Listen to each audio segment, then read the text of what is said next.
So, joining Star Trek means becoming part of a story that has inspired fans for 60 years this year. So, happy birthday, Star Trek! Yes, indeed.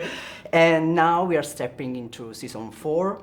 And looking back, what was the biggest challenge in making these iconic characters your own while still respecting their legacy and their story?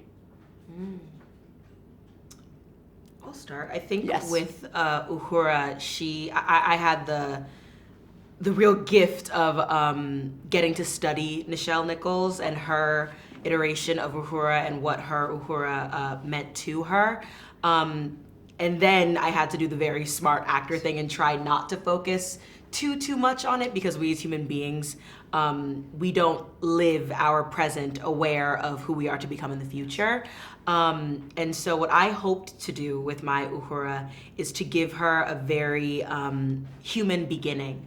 I think in the original series, she is this immediately brilliant, effective, special, necessary character in her crew.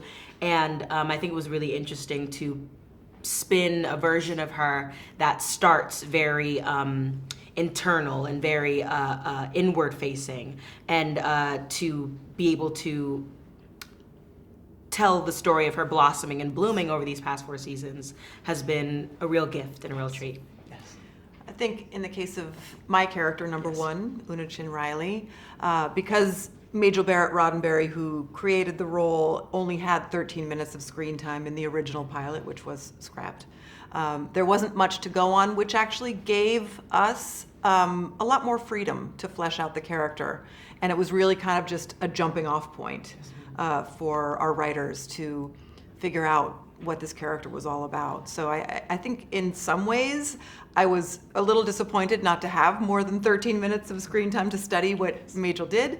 On the other hand, it's been really fun to flesh out the character and figure out who this wonderful layered person was. Yeah, I'm in a similar boat with Rebecca. I think in a lot of ways Ethan has the hardest job. Yes. Because there's so much of Spock has been established, and I really got to come in and flesh out. You know, we knew Pike's first act, and we know his third act because of the nature of the role, but we didn't have a second act. So I felt a lot of freedom to come in and really just take my cues from what the writers needed at any given moment. There's always this, you know, whenever I play a leader, you know, my friends just laugh at me.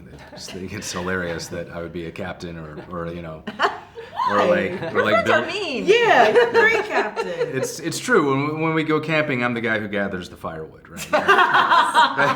So I just Faithful leader, grab us up the wood. I found it's really a lot more useful than instead of like putting on this leadership like sort of armor, to just assume that I think Pike maybe has the same insecurities. You know. And following up this, it's confirmed that Strange New Worlds will end with season 5, and Pike's story is almost done. So, since Pike has always You're sure about that? No, but someone said this, so I hope not. Yeah. I will say this: there are a lot of endings in our life. Yes. Right. There's certainly the end of our life or the end of but there's a lot of endings. You know? Yes. And your relationship with the character of Paul Wesley's Kirk built your on-screen time. Is built. Oh, yeah.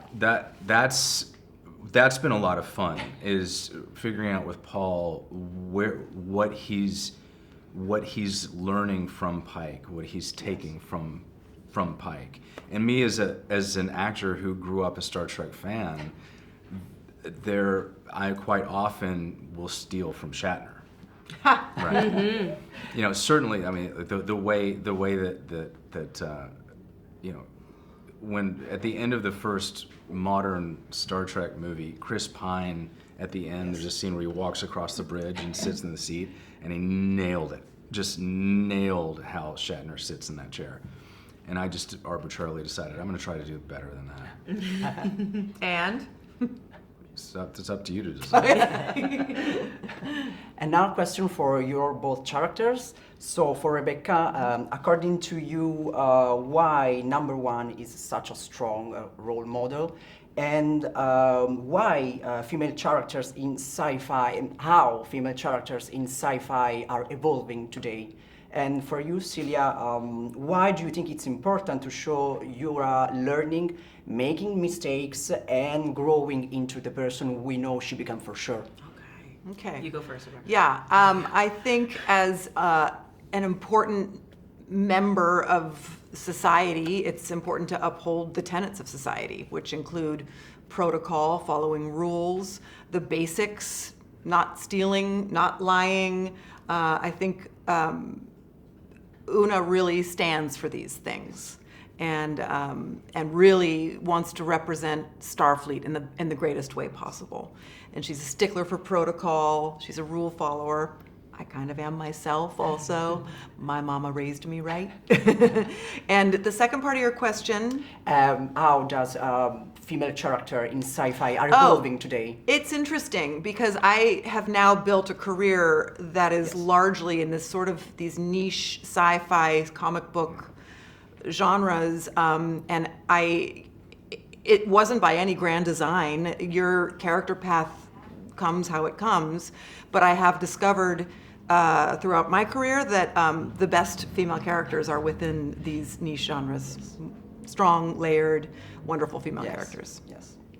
And I think kind of similarly to what Rebecca said earlier, the importance of representation of all different types of members of society, and how while Una is someone who is very interested in maintaining protocol and following rules and maintaining a professionalism, I think Uhura wants to do something very similarly. She wants to be someone who you can look to as a leader, as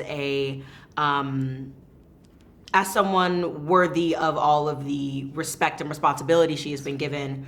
And with that, I think it is important, or it was important, to show how the pressure of that affected her. And instead of the accessible version of someone who is handed a lot of responsibility and somehow finds a way to take it on the chin and spin it and turn it into something immediately useful, she does the very human thing, which is get in her head. We were speaking about it yesterday that all three of our characters experience a very unique kind of imposter syndrome, and that's very human. Every human, whether they admit it or not, has experienced some type of imposter syndrome at some point in their life, and I think it was really special to have a character as beloved, as idolized, as the later Lieutenant Uhura, to see her very human, very recognizable. Everyone can see a little bit of themselves in Uhura, and I think that was part of the importance of showing her making mistakes, being flawed, being a human being, and knowing that she's going to grow into someone that we idolize, just so that we can see ourselves in our infancy and our beginnings and know that there is still room for each of us to become iconic. Thank you. Thank you. Thank you. This is so Thank you. inspiring. Thank you. Thank you so much. Have a Thank you nice very day. much.